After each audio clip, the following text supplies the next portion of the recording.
ગાંધીનગરના ગિફ્ટ સિટીમાં નિયમ પ્રમાણે નશાનું સેવન કરી શકાશે, ત્યારે નવા વર્ષે લીકર પરમિટની સંખ્યામાં વધારો થઈ શકે છે.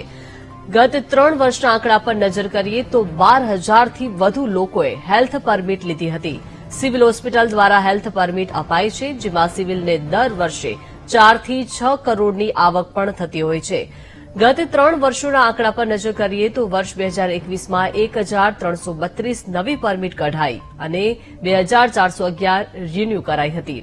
વર્ષ 2022માં 1,415 નવી અને 3,079 રિન્યુ કરવામાં આવી. જ્યારે વર્ષ 2023ની વાત કરીએ તો વર્ષ 2023માં 1,201 નવી પરમિટ કાઢવામાં આવી અને 2,902 રિન્યુ કરાઈ. ત્યારે આ વર્ષે આ સંખ્યા વધવાની છે તે પૂરી શક્યતા છે.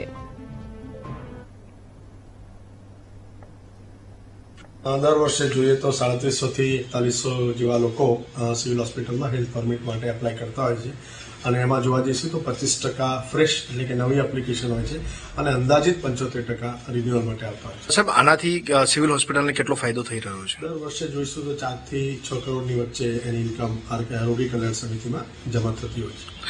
હાલની જો વાત કરીએ તો છેલ્લા 3 વર્ષની અંદર જે લોકો આવ્યા જેના કારણે કેટલા કરોડનો આંકડો પહોંચ્યો હશે? કહ્યું એ પ્રમાણે 4 થી 6 કરોડ એટલે દર વર્ષે વેરિયેબલ હોય છે. ક્યારેક 4 કરોડ હોય, ક્યારેક 5 હોય એટલે 6 પણ હોય. એને તમે જેટલા વર્ષનું ગણવું હોય એટલા વર્ષ ગણી શકો.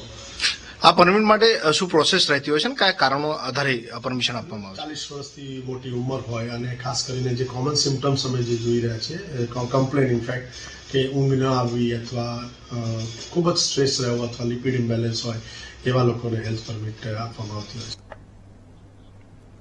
દ્વારકામાં ઇસ્કોન ગેટ